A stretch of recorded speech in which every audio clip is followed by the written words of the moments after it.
ప్రభునందు నాకు అత్యంత ప్రియమైనటువంటి వాళ్ళారా, మన ప్రభువును రక్షకుడినైనటువంటి యేసుక్రీస్తు వారి యొక్క శుభనామంలో మీ అందరికీ నా హృదయపూర్వకమైన శుభములు, వందనములు తెలియజేస్తున్నాను. ఉదయకాల సమయంలో దేవుని వాక్యాన్ని ధ్యానం చేసుకుందాము. ఈరోజు వాక్య ధ్యానము కొరకు మనం తీసుకున్నటువంటి లేఖన భాగము మత్తయి సువార్త 18వ అధ్యాయము 20వ వచనం చదువుకుందాం.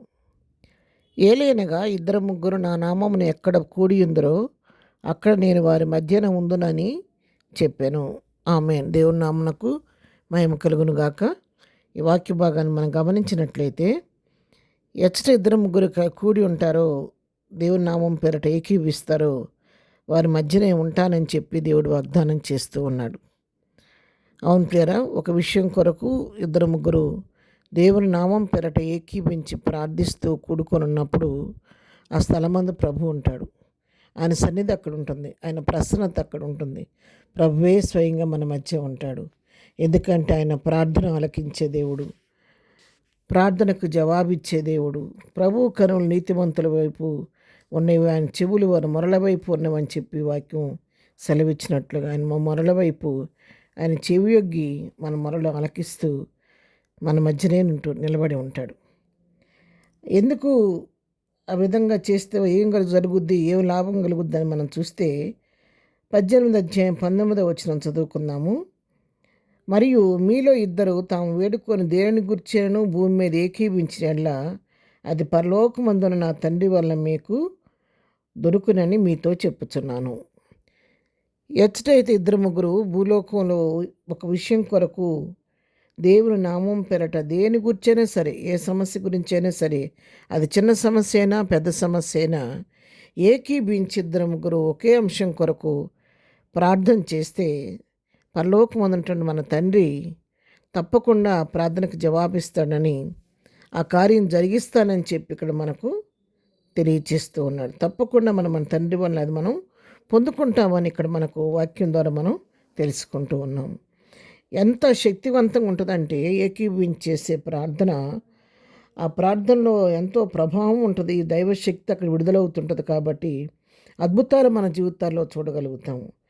18వ అధ్యాయం 18వ వచనం చదువుకుందాం. భూమి మీద మీరు వేటిని బంధింతురు పరలోకమందును బంధింపబడును, భూమి మీద మీరు వేటి విప్పుదురు పరలోకమందును విప్పబడునని మీతో నిశ్చయముగా చెప్పుచున్నాను. చూసారా, ఇద్దరు ముగ్గురు దేవుని నామం పేరట ఏకీభించి ఒక విషయం కొరకు ప్రార్థిస్తూ ఉన్నప్పుడు, దైవికమైన శక్తి అక్కడ విడుదలవుతున్నప్పుడు, దేవుని యొక్క పునరుద్ధాన శక్తి మనలను కమ్ముకుంటున్నప్పుడు, దేవుని కృప మనకు తోడుగా ఉన్నప్పుడు అక్కడ జరిగేది ఏంటంటే ఒక అద్భుతమైనటువంటి శక్తి అక్కడ పనిచేస్తూ ఉంటుంది. కాబట్టి ఈ భూమి మీద మనం దేన్ని బంధిస్తే పరలోకంలో కూడా అది బంధించబడుతుందంట. భూమి మీద మనం దేనిని విప్పితే పరలోకంలో కూడా అది విప్పబడుతుందని చెప్పి దేవుని వాక్యం ఇక్కడ సెలవిస్తూ ఉంది. అవును ప్రియరా, కలిసి చేసే ప్రార్థనలో ఎంతో శక్తి ఉంటుంది.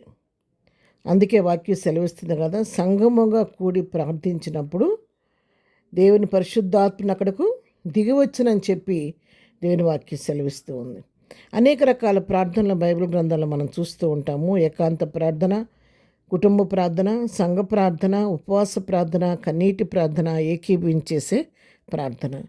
ఇద్దరు ముగ్గురు ఏకీభించి చేసిన ప్రార్థన శక్తివంతమైంది కాబట్టి ఎన్నో ఆశ్చర్యకార్యాలు మనం చూడగలుగుతూ ఉంటాం.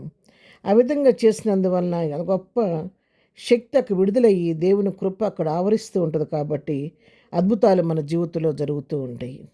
పౌలు శీలు ఇద్దరే వారు, కానీ వాళ్ళు ఏకీభించి చెరసాలు ఉన్నప్పటికీ, బంధకాలు ఉన్నప్పుడు కూడా ప్రార్థనలతో పాడుతూ కీర్తనలు పాడుతూ ప్రార్థించినప్పుడు చెరసాల బంధకాలు తెగిపోయినాయి. వారికి మరి చెరసాల బద్దలైపోయింది. భూకంపం వచ్చి వారికి ఉన్న బంధకాలు విడిపోయినట్టుగా మనం చూస్తూ ఉన్నాము.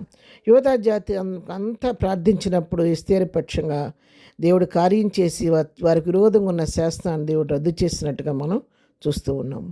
కాబట్టి ఏకీభించేసే ప్రార్థనలో ఎంతో శక్తి ఉంటుందని వాక్యం ద్వారా మనం తెలుసుకొని చుండగా, ప్రియులారా, వాక్యం వింటున్న మీరు మీ జీవితంలో మీకు ఏ సమస్య ఉన్నప్పుడు కూడా మీ ఒంటరిగా చేయటం కాకుండా మీతో పాటు మీ వలె ప్రార్థనా భారం కలిగిన వారిని కలుపుకొని కనీసం ఇద్దరు ముగ్గురిని మీకు జత చేసుకొని ఒక విషయం కొరకు ప్రార్థన చేస్తే దేవుడు మీ జీవితాల్లో కూడా అద్భుతాలు చేస్తాడని దేవుని వాక్యం సెలవిస్తుండగా విధంగా ఏకీభించి ప్రార్థించి మన జీవితంలో అద్భుతాలు పొందుకుందాం. ప్రార్థన.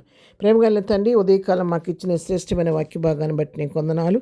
మా జీవితాల్లో కూడా ఏకీభించి ప్రార్థించి అనేక అద్భుతాలు, ఆశ్చర్యకరాలు మా జీవితాల్లో పొందుకునే కృప మాకందరికీ దయచేయండి. ఈ దినం మేము చేయ పని పాటలో రాకపోకలో తోడుగునండి. ఈ దినం బర్త్డే, మ్యారేజ్ చేసుకున్న దీవించండి, ఆశీర్దించండి, బలహీనలు బలపరచండి, కృంగిన వారిని లేవనెత్తండి, దొక్కలను ఓదార్చి ప్రతి వారి పట్ల కృప విస్తరింపచేయమని యేసు నామములో ప్రార్థించడి పొందుకొని ఉన్నాము తండ్రి. ఆమెన్. ప్రభు కృప సదాకాలం మనందరికీ తోడే నడిపించునుగాక. ఆమెన్.